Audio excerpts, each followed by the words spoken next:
Fortune India అనే international business మ్యాగజైన్కి సంబంధించి అందరికీ కూడా తెలిసిన విషయమే. అయితే దీని యొక్క కవర్ పేజీకి సంబంధించి కావచ్చు, ఒక్కసారైనా దీంట్లో వాళ్ళ అంశాలు ప్రచురిస్తే చాలు అనుకుని చెప్పేసి రాజకీయంగా, సినిమా పరంగా కావచ్చు అనేక సెలబ్రిటీలు కోరుకుంటుంటారు. ఇది అందరికి కూడా తెలిసిన విషయం. అయితే ఇప్పుడు తాజాగా ఆగస్టు 2026 మ్యాగజైన్కి సంబంధించి ఫార్చ్యూన్ ఇండియాలో నారా లోకేష్ గారికి సంబంధించినటువంటి ఫోటో ప్రచురితం కావడం, దానితో పాటుగా మోస్ట్ ఎమర్జింగ్ లీడర్ అంటూ చెప్పేసి ఆయనకు సంబంధించి ఒక ప్రస్తావన దీంట్లో రావడం ఆంధ్రప్రదేశ్ రాష్ట్ర రాజకీయాల్లో కాదు దేశవ్యాప్తంగా ఇప్పుడు మోస్ట్ ట్రెండింగ్గా మారింది. ఈ అంశానికి సంబంధించి మరిన్ని విషయాలు తెలుసుకోవడానికి మనతో పాటు ఉన్నారు ప్రముఖ రాజకీయ విశ్లేషకులు, సీనియర్ జర్నలిస్ట్ డివి శ్రీనివాస్ గారు. సార్ నమస్కారం. సార్, ఇప్పుడు చూసుకుంటే నారా లోకేష్ గారు దేశవ్యాప్తంగా ఆయన ఏ పని చేసినా కూడా మోస్ట్ వైరల్గా మారుతుంది. మోడీ గారు కూడా అనేక సందర్భాల్లో ఆయన గురించి ప్రస్తావిస్తూ పొగడ్డం జరిగింది. దేశవ్యాప్తంగా అనేక అంశాల గురించి కావచ్చు. ఇప్పుడు మరొక్కసారి ఫార్చ్యూన్ ఇండియాలో ఈయన ఫోటో కవర్ పేజీలో రావడం, దీనికి సంబంధించి ఆంధ్రప్రదేశ్ రాష్ట్ర రాజకీయాల్లో కీలకమైన నాయకుడు అని చెప్పి దాంట్లో మాట్లాడడం, దీని గురించి ఏమంటారు మీరు? It's a great honour. Okay, ఇది ఫార్చ్యూన్ ఇండియా కవర్ పేజ్లో మరి ఫోటో రావటం అంటే it's a great honour. Okay, honour to not only Lokesh, not only Telugu Desam. Okay, it's honour to Andhra Pradesh, honour to Andhra Pradesh government, Andhra Pradesh people. Okay, ఇది ఆంధ్ర రైజింగ్ స్టార్ మనం ఇది పెట్టి వాళ్ళు ఇచ్చిన దీంట్లో లోకేష్ ఏది అతను మినిస్టర్గా 1.0, ఇప్పుడు మినిస్టర్గా 2.0. ఈ రెండు కంపేర్ చేసుకుంటే మొదటిసారి మంత్రిగా లోకేష్ ఎమ్మెల్సీగా అయి అతను మంత్రి పదవి తీసుకున్నప్పుడు పంచాయతీరాజ్ అప్పుడు గతంలో, ఇప్పుడు అసెంబ్లీకి ఎన్నికై మంగళగిరిలో థండరింగ్ మెజార్టీతో మనం చూసాం ఎలా ఎమర్జ్ అయ్యాడో. ఇప్పుడు మరి అటు శాసనసభ సభ్యుడిగా, మంత్రిగా ఇది 2.0. ఈ రెండు కంపేర్ చేసుకుంటే అప్పుడేమో ఆయన్ని ట్రోలింగ్ మెటీరియల్ గా వాడారు. ఏది ఇక మీమ్స్ అన్ని అతని మీదే మనం చూసాము ఎలా అవహేళన చేశారో ఈ వైఎస్ఆర్ కాంగ్రెస్ పార్టీ వాళ్ళ సోషల్ మీడియా. అప్పుడు లోకేషే, ఇప్పుడు లోకేషే. అప్పుడు అవార్డులు తెచ్చాడు, ఇప్పుడు రివార్డులు తెచ్చాడు. అప్పుడు పంచాయతీరాజ్ శాఖ మంత్రిగా దేశంలోనే ఆంధ్రప్రదేశ్ నెంబర్ 1గా నిలబెట్టాడు. దగ్గర దగ్గర ఒక 600-700 పైగా వచ్చాయి. అప్పట్లో అవార్డులు వస్తే పంచాయతీరాజ్ శాఖకే అనేక అవార్డులు. 25,000 కిలోమీటర్లు సీసీ రోడ్లు ఏం చేశాడు. పంట కుంటలు కానీ, లేకపోతే మనం చూసాం ఈ గోకులాలు కానీ, మినీ గోకులాలు కానీ, అసలు ఏ విధంగా గ్రామీణ ప్రాంతాల్లో అభివృద్ధి అంత పెద్ద ఎత్తున కేంద్రంలో అనేక అవార్డులు పొందారు. ఇప్పుడు ఈ 2.0 మినిస్టర్గా ఇప్పుడు ఏంటి, అటు ఎడ్యుకేషన్ విద్యాశాఖ మంత్రిగా, నెక్స్ట్ ఐటీ, ఇవాళ మరి ఎలక్ట్రానిక్స్ ఐటీ మంత్రిగా ఎలా పెట్టుబడులు ఆంధ్రప్రదేశ్ పట్టుకొస్తున్నాడు. ఏ విధంగా అటు దావోస్ మీటింగ్స్ కానీ, అటు అమెరికా, ఇటు యూరప్, తర్వాత కొరియా, అనేక దేశాల్లో అతని పర్యటన ఎట్లా ఆంధ్రప్రదేశ్ని ఇన్వెస్ట్మెంట్స్ డెస్టినేషన్గా మార్చాయి. ఇప్పుడు ఏంటి, ఇప్పుడు అసలు ఏ విధంగా అతని బాడీ లాంగ్వేజ్ మారింది, అతని కమ్యూనికేషన్ మారింది, అతని ప్రసంగాలు ఎలా మారాయి అంటే యువగళానికి ముందు యువగళం, తర్వాతగా లోకేష్ ఆ పాదయాత్ర అతనిలో తెచ్చిన మార్పు, అతను తనను తను మలుచుకున్న తీరు, సెటైర్స్ కానీ, ప్రసంగాలు కానీ, ప్రజలతో అతని కనెక్టివిటీ, ప్రత్యేకంగా చిన్నపిల్లలతో అతను అడ్రస్ చేసే విధానం. పసిపిల్లలంటే అసలు ప్రాణంగా చూస్తాడు. అసలు పిల్లలు కూడా అతని దగ్గర అంతగా ఒదిగిపోతారు. ఇటు పెట్టుబడిదారుల్లో విశ్వాసం. ఇప్పుడు ఆయన ఏంటి, మంత్రివర్గ ఉపసంఘానికి అతనే చైర్మన్. ఈ ఉద్యోగాల కల్పన ఇక్కడికి వచ్చేసరికి నీకు 20 లక్షల ఉద్యోగాలు కల్పించాలా వాళ్ళ మేనిఫెస్టో హామీ. అదే ఇప్పుడు ఒక ఉపసంఘం పెట్టారు. దానికి ఇవాళ మరి కన్వీనర్గా లోకేష్. అటు మనం చూసాం గూగుల్, ఏ విధంగా గూగుల్ ప్రతినిధులతో అక్కడికి వెళ్ళి భేటీ అయ్యాడు అమెరికాలో. ఐటీ సినర్జీస్ సార్ అక్కడ మీటింగే కాదు, అసలు సుందర్ పిచాయ్ మొన్న చూశారు, ఆయన ఆఫీస్కి వెళ్ళి అతను కలిశాడు. అసలు సుందర్ పిచాయ్ ఒక ఇంటర్వ్యూ ఇచ్చాడు. సుందర విశాఖలో ఇవాళ గూగుల్ డేటా సెంటర్ పెడుతున్నామని. తమిళనాడులో దీనిపైన పెద్ద గోల అయింది. తమిళనాడు అసెంబ్లీలో అందరూ విమర్శించారు అక్కడ స్టాలిన్ ప్రభుత్వాన్ని. సుందర్ పిచాయ్ తమిళియన్ కదా, మీరెందుకని ఇక్కడ తెచ్చుకోలేకపోయారు అంటే అన్ని రాష్ట్రాలు ఇవాళ అసలు ఒక రకంగా ఇబ్బంది పడుతున్నాయి. ఏది అటు కర్ణాటక, ఇటు తెలంగాణ, ఇటు తమిళనాడు, మొత్తం పరిశ్రమలన్నీ ఆ రాష్ట్రాలను వదిలి ఆంధ్రప్రదేశ్కి రావడం. ఆంధ్రప్రదేశ్ టేక్స్ వింగ్స్ అన్నాడు. మీరు గుర్తునే ఉంటుంది, ఏది రాజ్నాథ్ సింగ్ వచ్చి పుట్టపర్తిలో అవును. అసెంబ్లింగ్ యూనిట్, అవును, డిఫెన్స్ ఫైటర్ జెట్ యుద్ధ విమానాల అసెంబ్లింగ్ యూనిట్ పెట్టినప్పుడు 1,00,000 కోట్ల పెట్టుబడి, ఫస్ట్ ఫేసే 15,000 కోట్లు అనమాట. అక్కడికి వచ్చేసరికి నీకేమైంది, ఆంధ్రప్రదేశ్ టేక్స్ వింగ్స్ అన్నాడు. అసలు ఇండియా టేక్స్ వింగ్స్ ఎందుకు?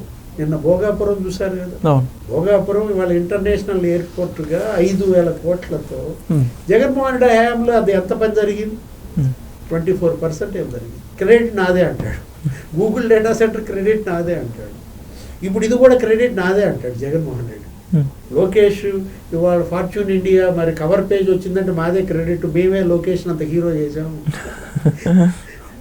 అంటే ఇప్పుడు ఇక్కడ ఇచ్చిన ఆ తీసుకున్న ప్రామాణికాలు కూడా ఏంటంటే ఎమర్జింగ్ లీడర్గా, ఏది 40/40, కేవలం 40 ఏళ్ల వయసులో మరి 40 ఏళ్ల పార్టీకి నాయకత్వం వహిస్తూ ఆంధ్రప్రదేశ్ను మరో 40 ఏళ్ళు ముందుకు తీసుకెళ్లేలా, అటు ఐటీ సెక్టార్లో సాఫ్ట్వేర్, అసలు ఎందుకు క్వాంటమ్ వ్యాలీ, జితేంద్ర సింగ్ వచ్చి 50 ఎకరాల్లో మొన్న శంకుస్థాపన చేశారు, అయిపోతుంది అది కూడా, ఏది ఆ క్వాంటమ్ కంప్యూటర్ వాళ్ళు రెడీ అయిపోతుంది, రేపో ఎప్పుడో 1 monthలో అది ఇనాగరేషన్ కూడా అసెంబ్లీ. అంటే డేటా హబ్గా విశాఖపట్నం మారుతారు. దగ్గర దగ్గర 6 గిగావాట్లతో డేటా సెంటర్లు పెట్టాలని వీళ్ళు లక్ష్యంగా పెట్టుకుంటే రేపు రిలయన్స్ డేటా సెంటర్ వస్తారు 98,000 కోట్ల, బ్రూక్ఫీల్డ్ డేటా సెంటర్, సిఫ్కో డేటా సెంటర్, అనేక డేటా సెంటర్లు అన్నీ. అసలు ఏంటి నీకు విశాఖపట్నాన్ని ఏమన్నారు, కాలిఫోర్నియా ఆఫ్ ద ఈస్ట్ అంటున్నారు. ఇప్పటిదాకా మనకు ముంబై ఆర్థిక రాజధాని, అటు ఏది పశ్చిమ తీరంలో, ఇప్పుడు అసలు తూర్పు తీరంలో ఇవాళ విశాఖ ఒక ఆర్థిక రాజధానిగా అసలు వచ్చిన 24 లక్షల కోట్ల పెట్టుబడుల్లో ఎంఓయూ చేసుకున్నాయి. 10 లక్షల కోట్లు పెట్టుబడులు ఉత్తరాంధ్ర విశాఖపట్నం. అంటే ఒకవైపేమో ఇన్వెస్ట్మెంట్స్, ఇండస్ట్రియలైజేషన్, మరోవైపేమో ఇన్ఫ్రాస్ట్రక్చర్ డెవలప్మెంట్, పెద్ద ఎత్తున ఎయిర్పోర్ట్ల అభివృద్ధి, పోర్టుల అభివృద్ధి, రైల్ కనెక్టివిటీ, రోడ్ కనెక్టివిటీ. ఆంధ్రప్రదేశ్లో అసలు అదే ఏది మోడీ ఇవాళ 3.0 ఎన్ని మాట వచ్చారు మోడీ అసలు ఆంధ్రప్రదేశ్కి 5 సార్లు వచ్చాడు 2 ఏళ్లలో. యోగాంధ్ర ఒకటి పక్కన పెట్టండి, కర్నూలు ఏదో శ్రీశైలంకి వచ్చి 15,000 కోట్లు ఏమో చేశారు. నిన్న భోగాపురం వచ్చి ఏమన్నారు, 3 సార్లు వచ్చా 3 లక్షల కోట్ల పనులు ప్రారంభించాను, శంకుస్థాపనలు చేశానన్నాడు మోడీ. ఎన్ని మాట మెచ్చుకున్నాడు లోకేష్ మోడీ. ఇవాళ మోడీ ఏంటి, నిన్న కూడా భోగాపురం థింస ఏది 13,000 మంది గిరిజన బాలికలతో అది గిన్నెస్ రికార్డ్ ఆ థింస. అంటే అసలు అందరికీ చెప్తున్నారు మోడీ, ఏది దేశం మొత్తం ఏ రాష్ట్రానికి వెళ్ళినా ఎక్కడ పెద్ద మీటింగ్ పెట్టుకుంటున్నా లోకేష్ను ఒకసారి మాట్లాడండి, లోకేష్ అడ్వైజు తీసుకోండి. అంటే ఎమర్జింగ్ లీడరా కాదా మరి, ఖచ్చితంగా ఇప్పుడు రైజింగ్ స్టారా కాదా మరి. ఎందుకంటే అసలు ఓటమి ఎరుగని మోడీ 25 ఏళ్లుగా 12 ఏళ్లుగా ప్రధాని, 13 ఏళ్ళు ఆ గుజరాత్ ముఖ్యమంత్రిగా, అతను అసలు మరి ఈ జనరేషన్లో ఈ జంజీ ఇప్పుడు ఈ జనరేషన్లో అసలు కనెక్ట్ అవుతున్న విధానం లోకేష్ ఎలా, అది మిగతా నాయకులందరూ దాన్ని అందిపుచ్చుకోండి అంటూ మొన్న ఎక్కడో పశ్చిమ బెంగాల్లోనే ఎక్కడో పెట్టారు యోగా డే. ఆ యోగా డే సెలబ్రేషన్ పశ్చిమ బెంగాల్ ముఖ్యమంత్రి చెప్పాడు, ఒకసారి లొకేషన్ పిలిపించుకుని మాట్లాడండి అని.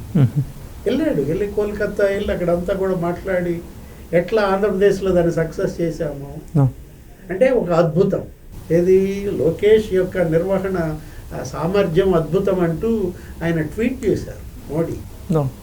మనం అంటోంది అదే, తను ఏంటి ఒక బెంచ్ మార్క్ పెట్టుకున్నాడు, ప్రతిదానికి టైం బౌండ్. ఇప్పుడు అదేదో టీసీఎస్ అంట, ఆ టీసీఎస్ 12 నెలల్లో తెద్దామనుకున్నాడంట, అది 1 నెల లేట్ అయిందంట, 13 నెలలు పట్టింది విశాఖపట్నంలో అది పెట్టడానికి. వెంటనే కాగ్నిజెంట్ మరి ఆ నెల తగ్గించాడు. ఇప్పుడు కాగ్నిజెంట్ కూడా 12 monthsలో తెద్దామనుకున్నది 11 నెలల్లో తెచ్చారు. అంటే ఎట్లా అతను అడుగేస్తున్న విధానం. ఐటీ సినర్జీ సర్వ్ అని అక్కడ అమెరికా వెళ్ళాడు, అక్కడ 2,500 మంది 2,500 మంది దగ్గర ఒక 50 దేశాల ప్రతినిధులతో భేటీ అయ్యాడు ఫేస్ టు ఫేస్. ఆంధ్రప్రదేశ్కు ఉన్నటువంటి అడ్వాంటేజెస్ ఏంటి, ఇక్కడ సుదీర్ఘ తీర ప్రాంతం, ఇక్కడ ఉన్న ఖనిజ సంపద, ఇక్కడ మీరు పెట్టిన పెట్టుబడులు, ఇక్కడ ఉన్నటువంటి ఏది మానవ వనరులు, స్కిల్డ్ ఏ విధంగా అటు విద్యారంగంలో అభివృద్ధి చేస్తున్నాడు. అసలు అటు దేశంలో అటు ఎడ్యుకేషన్, ఇటు ఐటీ ఎలక్ట్రానిక్స్ చూస్తున్న ఏకైక మంత్రి ఈయన ఒక్కడే.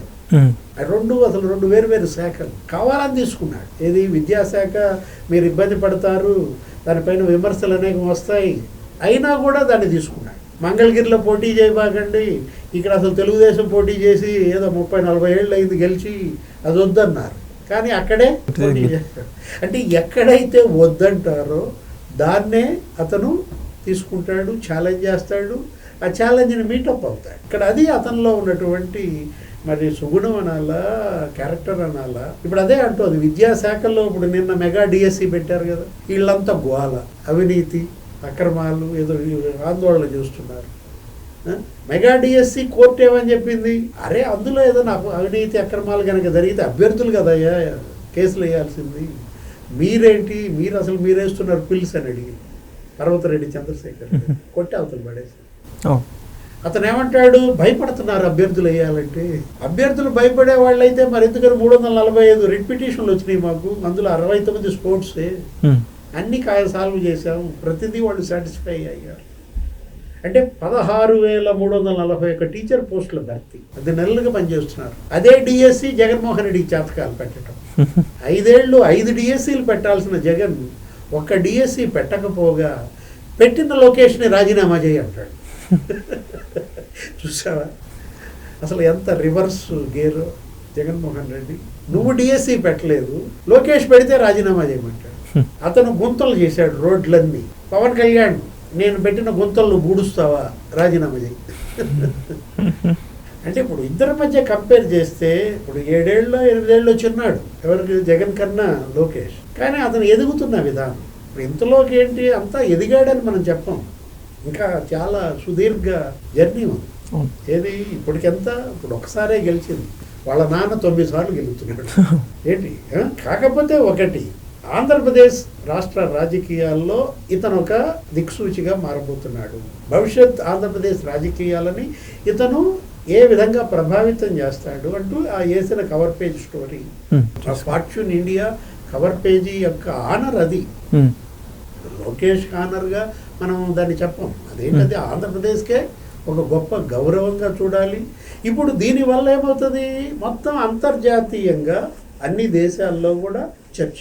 ఇప్పుడు ఆంధ్రప్రదేశ్కు ఉన్న అడ్వాంటేజెస్ని మనం ఒకసారి ప్రపంచ పారిశ్రామికవేత్త దృష్టికి ఇది మ్యాగజైన్ ఈ స్టోరీ తీసుకువెళ్ళింది. Thank you sir.